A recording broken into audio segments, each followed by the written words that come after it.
السلام علیکم ورحمۃ اللہ وبرکاتہ۔ الحمد للہ والصلاة علی رسول اللہ صلی اللہ علیہ وسلم۔ محترم ناظرین، قابل احترام سامعین، آج آپ کی خدمت میں ایک ایسا مسئلہ لے کر حاضر ہوا ہوں جو معاشرے کے ایک خاص طبقے کو بار بار پیش آتا رہتا ہے، اور وہ طبقہ ہے ائمہ کرام کا طبقہ، جو مسجد میں آپ کی، میری اور پوری امت مسلمہ کی نماز میں امامت کرتے ہیں۔ ائمہ کرام کا مسئلہ لے کر آپ کی خدمت میں حاضر ہوا ہوں۔ انتہائی اہم اور اپنے آپ کو محتاط رکھنے کی ضرورت ہے، اس لیے توجہ چاہتا ہوں کہ پوری بات بغور سنیں۔ مسجد کا امام ہونا بھی عجیب منصب ہے۔ کوئی بھی شخص امام پر اعتراض کر سکتا ہے اور کوئی بھی ڈانٹ ڈپٹ کا حق رکھتا ہے۔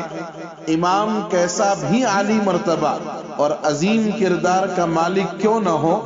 مقتدیوں کی جلی کٹی باتوں سے محفوظ نہیں رہ سکتا۔ چنانچہ ایک واقعہ آپ کو سنا رہا ہوں، حضرت سعد بن ابی وقاص رضی اللہ عنہ کا۔ یہ جلیل القدر صحابی ہیں، سابقین اولین یعنی پہلے اسلام لانے والوں میں سے ہیں اور عشرہ مبشرہ میں سے ہیں۔ رسول اللہ صلی اللہ علیہ وسلم جنہیں اپنا ماموں فرما رہے ہیں، ان کے حق میں قرآن کی آیتیں نازل ہو رہی ہیں۔ واحد ایسے صحابی ہیں جن کے لیے رسول اللہ صلی اللہ علیہ وسلم نے اپنے والد اور والدہ کو جمع کرتے ہوئے فرمایا کہ آپ پر میرے ماں اور باپ قربان، جن کے دل میں کسی مسلمان کے لیے بغض و حسد نہ تھا، مستجاب الدعوات تھے،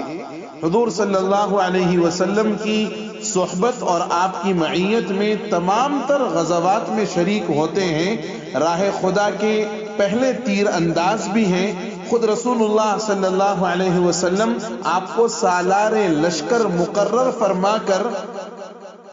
غزوے کے لیے روانہ فرماتے تھے۔ آپ کے ہاتھ پر بہت سی فتوحات ہوئی، لیکن جب امارت کوفہ کے دوران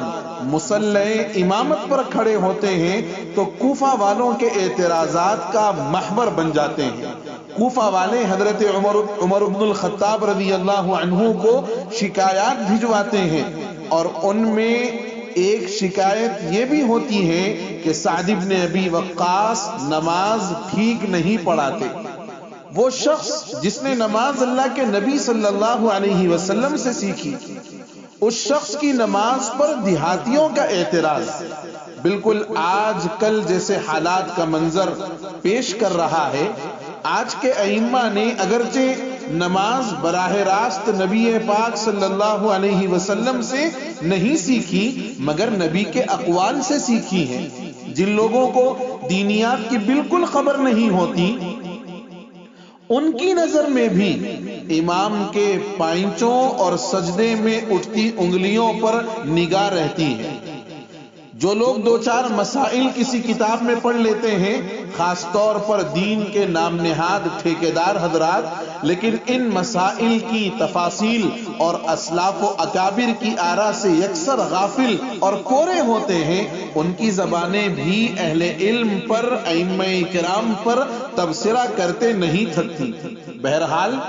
جب حضرت سعد بن ابی وقاص رضی اللہ عنہ کی شکایت حضرت عمر فاروق رضی اللہ عنہ تک پہنچتی ہے تو حضرت عمر فاروق رضی اللہ عنہ تحقیق احوال کے لیے کوفہ والوں کی طرف محمد ابن مسلمہ اور عبداللہ ابن ارقم رضی اللہ عنہما کو بھیجتے ہیں،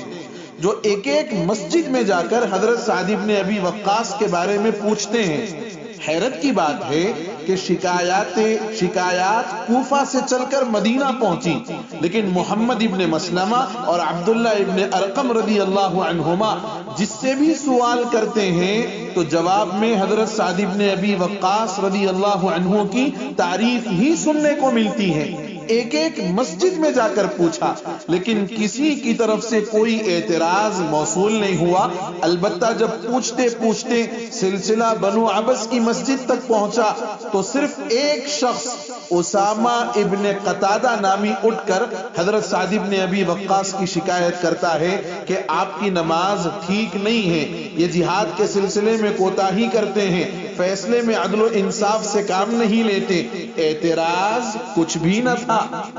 لیکن یہاں انتہائی قابل توجہ بات یہ ہے کہ شکایات کوفہ سے مدینہ بھیجی گئی، لیکن کوفے کی کسی مسجد میں ایک شخص کے علاوہ کوئی اعتراض کرنے والا نہیں ملتا۔ یہ حقیقت تاریخ کا حصہ اور لائق اعتماد کتب میں موجود ہے کہ جانچ پڑتال کے دوران صرف ایک ہی ایسا آدمی ملا جسے حضرت سعد بن ابی وقاص پر اعتراض تھا، لیکن شکایات مدینہ بھجوائی گئی اور یہ تاثر دیا گیا کہ اگر حضرت سعد کو معزول نہ کیا گیا تو فتنہ اور فساد کا اندیشہ ہے۔ اور پھر حضرت فاروق اعظم رضی اللہ عنہ نے حضرت سعد بن ابی وقاص رضی اللہ عنہ کو معزول بھی کر دیا۔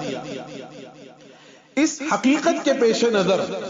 یہ کہنا ہرگز بیجا نہ ہوگا کہ بعض اوقات صرف ایک دو افراد یا دو چار مقتدیوں کو امام سے شکایت ہوتی ہے، لیکن ان کا پروپیگنڈا اتنا شدید اور خطرناک ہوتا ہے کہ وہ دوسروں کو یہ باور کرانے میں کامیاب ہو جاتے ہیں اور یہ یقین دلانے میں 100% اپنی جیت طے کر لیتے ہیں کہ یہ شخص اس منصب کے لائق نہیں ہے۔ اگر اس کو اس منصب پر باقی رکھا جائے تو فتنے اور فساد کا اندیشہ ہے، اور یوں پروپیگنڈا جیت جاتا ہے اور امام ہار جاتا ہے۔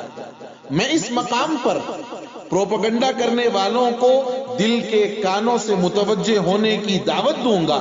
اس میں شک نہیں کہ مجھ جیسے ائمہ مساجد لائق تعریف نہیں، لیکن میرے بھائیوں، کبھی آپ کی مسجد کا امام بے قصور بھی ہوتا ہے اور آپ کے اعتراضات بیجا بھی ہوتے ہیں۔ ایسی حالت میں اپنی انا کی تسکین کے بجائے اللہ کی پکڑ سے ڈریے اور ذہن میں رکھیے کہ جب حضرت سعد بن ابی وقاص نے معترض کی ناحق باتیں سنی تو اپنے ہاتھ اللہ جل جلالہ کے دربار میں اٹھا کر یہ دعا کی، اللہم ان کان عبدک ھذا کاذبا قام ریاء وسمعتا فاطل عمرہ واطل فقرہ وعرضہ بالفتن، یعنی اے اللہ اگر تیرا یہ بندہ جھوٹا ہے اور نام و نمود کی خواہش میں اٹھ کھڑا ہے تو اس کی عمر کو لمبا کر، اس کی محتاجگی میں اضافہ کر اور اسے فتنوں میں مبتلا کر۔ وقت گزرتا گیا، حضرت سعد بن ابی وقاص رضی اللہ عنہ معزول بھی ہو گئے، پروپیگنڈا جیت گیا، لیکن سعد بن ابی وقاص کی بددعا اللہ جل شانہ کے یہاں محفوظ رہی، اور پھر لوگوں نے دیکھا کہ وہ شخص انتہائی بڑھاپے کو پہنچا، اس کی بھویں آنکھوں پر گر چکی تھی، راستے میں کھڑے ہو کر بھیک مانگتا، اور جب کوئی عورت سامنے سے گزرتی تو اس کے ساتھ چھیڑخانی کرتا۔ لوگ کہتے، اے بوڑھے، تمہیں عورتوں کو چھیڑتے ہوئے حیا نہیں آتی؟ جواب میں کہتا، میں کیا کروں، مجھ بوڑھے کو سعد بن ابی وقاص کی بددعا لگ گئی ہے۔ آج کے دور کا کوئی امام حضرت سعد بن ابی وقاص جیسا تو نہیں، لیکن کسی بھی مسلمان پر ناحق اعتراض کرتے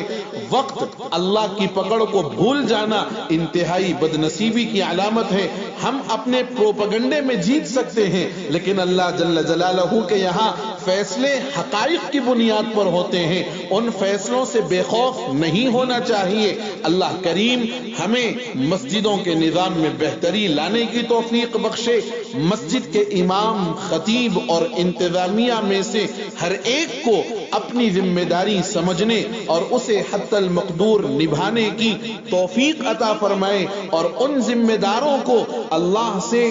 اللہ کی پکڑ سے مستقل ڈرتے رہنا چاہیے کہ کہیں وہ اپنے سلوک سے امام کو اپنا غلام اور مؤذن کو محلے کا غلام نہ سمجھ بیٹھے اور ان پر اپنے عہدوں کا بیجا روب نہ جھاڑنے لگے اور خدارا کبھی کسی پر